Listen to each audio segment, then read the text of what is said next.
Assalamualaikum warahmatullahi wabarakatuh.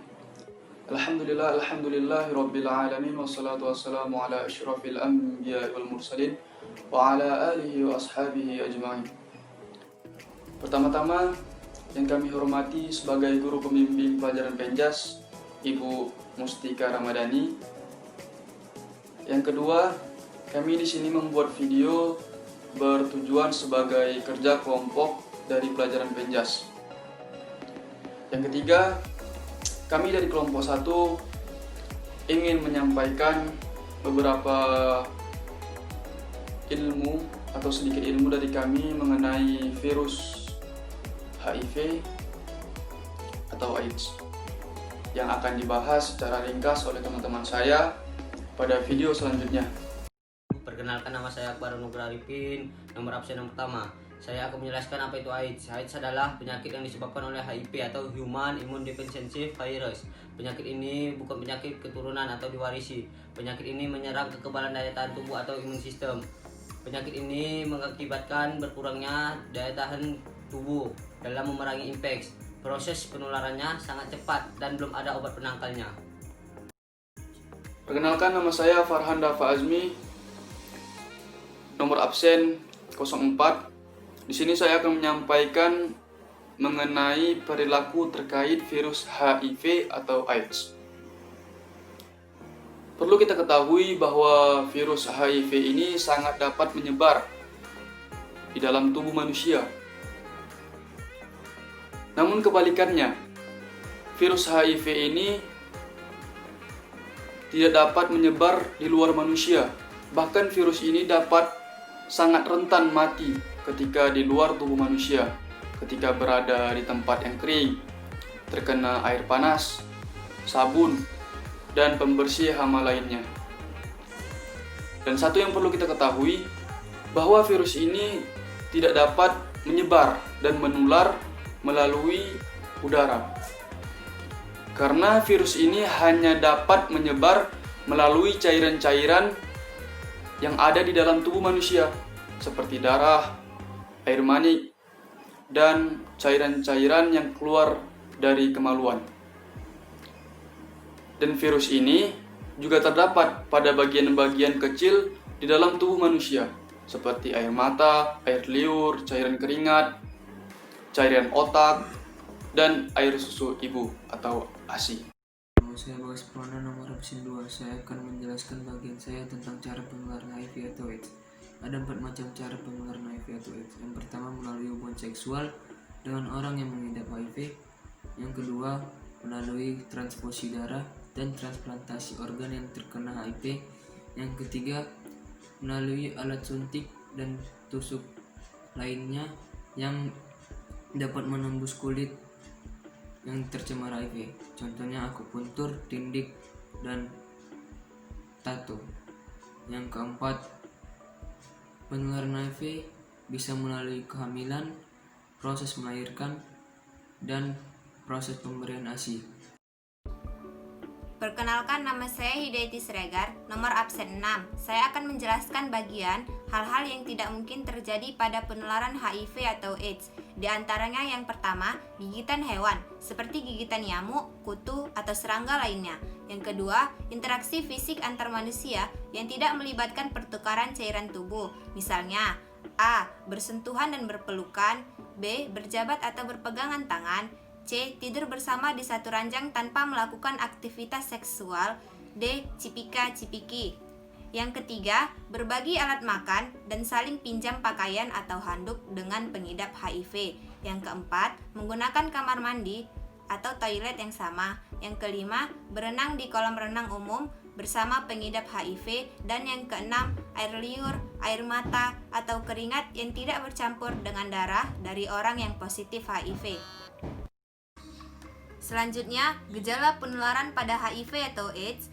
Gejala awal, di antaranya yang pertama, demam, yang kedua, kelelahan, yang ketiga, nyeri otot, yang keempat, ruam kulit, yang kelima, mual, muntah, dan diare, dan yang keenam, berat badan berkurang dan batuk kering.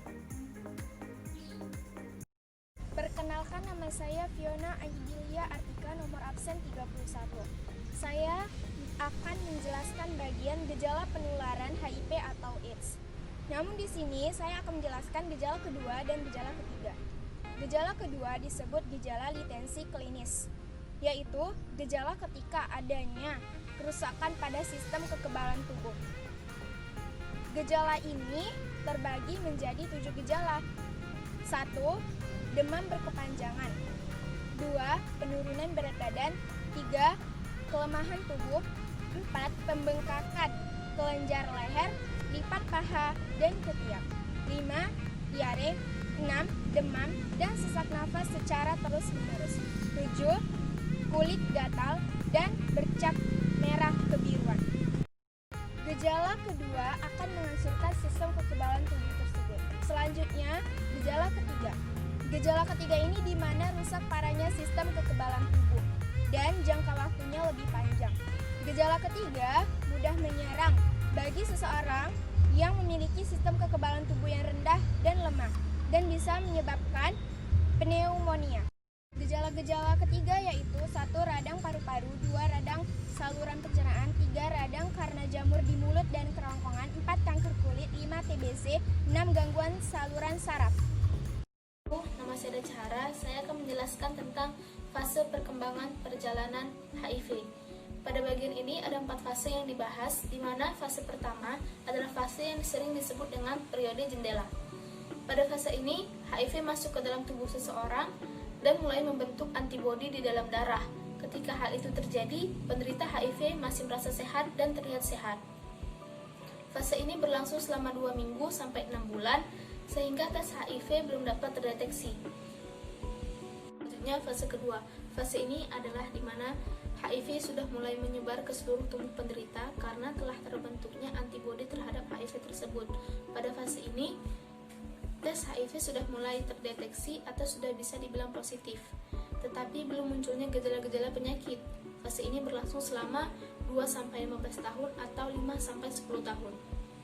Kemudian fase ketiga. Pada fase ini mulai munculnya gejala-gejala penyakit karena menurunnya sistem kekebalan tubuh atau sistem imun penderita, seperti keringat dingin pada malam hari secara berlebihan, diare terus-menerus, pembengkakan kelenjar getah bening, flu yang tidak sembuh-sembuh, nafsu makan berkurang, dan penurunan berat badan yang terus-menerus sekitar 10% dari berat badan awal dalam waktu 1 bulan.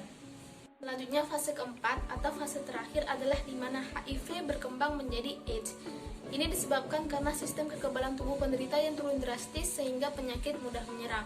Penyakit ini sering disebut dengan infeksi oportunistik, yaitu seperti kanker kulit yang disebut dengan sarkoma Kaposi, infeksi usus, infeksi paru-paru, dan infeksi otak yang memengaruhi kekacauan mental, sakit kepala, dan sariawan. Dan pada akhirnya, penderita HIV atau AIDS akan meninggal dunia karena penyakit oportunistik yang dideritanya. Nama saya Fikriansyah, dari nomor absen kelima. Saya akan menjelaskan bagian saya yaitu tentang pengobatan penyakit AIDS. Sampai saat ini belum ada obat yang tepat untuk menyembuhkan bagi penderita penyakit AIDS secara total. Tetapi ada beberapa jenis obat yang ditemukan yang berfungsi hanya untuk menghambat perkembangan virus HIV. Obat-obat tersebut ialah yang pertama ada AZT atau azidotinib, yaitu obat ini mengurangi replika dari virus sehingga gejala dari penyakit AIDS akan berkurang dan tes darah menunjukkan viral load yang lebih sedikit. Yang kedua ada DDI atau didoxyzine. DDI pertama kali dijelaskan pada tahun 1975 sebagai media terapi dan disetujui untuk digunakan di Amerika pada tahun 1991. Serta ada juga DDC atau didoxycytidine. Namun, obat tersebut hanya untuk memperpanjang hidup penderita penyakit AIDS selama 1 atau 2 tahun saja dan tidak menjamin kesembuhan bagi mereka. Demikianlah penjelasan mengenai HIV atau AIDS dari kelompok 1. Lebih dan kurangnya kami mohon maaf. Kepada Allah kami mohon ampun. Assalamualaikum warahmatullahi wabarakatuh. Salam Salam olahraga. olahraga. olahraga.